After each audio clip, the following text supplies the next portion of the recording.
একা চলতে শেখা দরকার। গত ২৯ মে নিজের ফেসবুকে এই কথাটি লিখেছিলেন ১৬ বছর বয়সী জুনায়েদ ইসলাম সিফাত। তখন হয়তো এটি ছিল একটি সাধারণ অনুভূতি, কিন্তু ঠিক ১ মাস পর সেই কথাই যেন তার জীবনের সবচেয়ে নির্মম বাস্তবতায় পরিণত হয়েছে। গত বৃহস্পতিবার লক্ষ্মীপুরের রায়পুরের একটি ভাড়া বাসায় নৃশংসভাবে হত্যা করা হয় সিফাতের মা শাহিনুর বেগম এবং তার ৩ বোন সাইমা, নাফিসা ও ছোট বোন ফাতেমা আক্তার শিপাকে। পুরোপুরি একা হয়ে গেল সিফাত। শুক্রবার রাতে কুমিল্লার হোমনা উপজেলার গ্রামের বাড়িতে মা ও ৩ বোনকে দাফন করা হয়েছে। দাফনের পর থেকে আত্মীয় স্বজনের সঙ্গে সেখানেই রয়েছে সে। সিফাত বলে, কোনো বিশেষ কারণ ছাড়াই কথাগুলো লিখেছিলাম। তখন ভাবিনি একদিন আমার জীবনের সঙ্গে এভাবে মিলে যাবে। এখন মনে হচ্ছে সত্যি আমি একা হয়ে গেছি। ঘটনার দিন দোকানে কাজ করছিল সিফাত। খবর পেয়ে বাসায় ফিরে যে দৃশ্য দেখেছে তা এখনও তাড়া করে ফিরছে তাকে।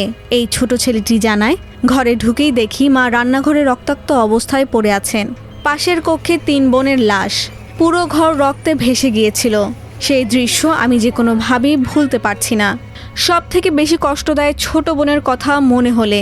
প্রতিদিন সকালে কাজে যাওয়ার পথে শিপাকে স্কুলে নামিয়ে দিত সিফাত, কিন্তু ঘটনার দিন সকালে ছোট বোনটি ঘুমিয়ে থাকায় তাকে আর ডাকেনি।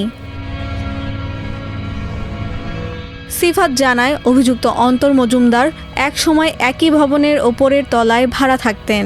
তবে তাদের মধ্যে কোনো বিরোধ বা ঘনিষ্ঠ সম্পর্ক ছিল না। ঘটনাস্থল থেকে একটি ধারালো ছেনি উদ্ধার করেছে পুলিশ। সেটি তাদের বাসার নয় বলেও দাবি করেছে সিফাত।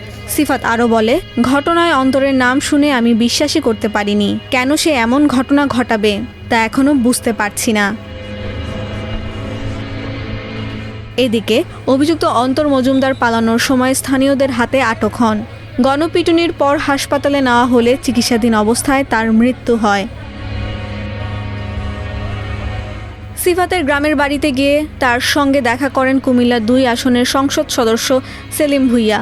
তিনি সিফাতের লেখাপড়া ও সার্বিক দায়িত্ব নেওয়ার আগ্রহ প্রকাশ করেন। পাশাপাশি তার পৈতৃক সম্পত্তি দ্রুত বুঝিয়ে দেওয়ার আহ্বান জানান এবং হত্যাকাণ্ডের দ্রুত তদন্ত ও বিচার নিশ্চিতের দাবি জানান।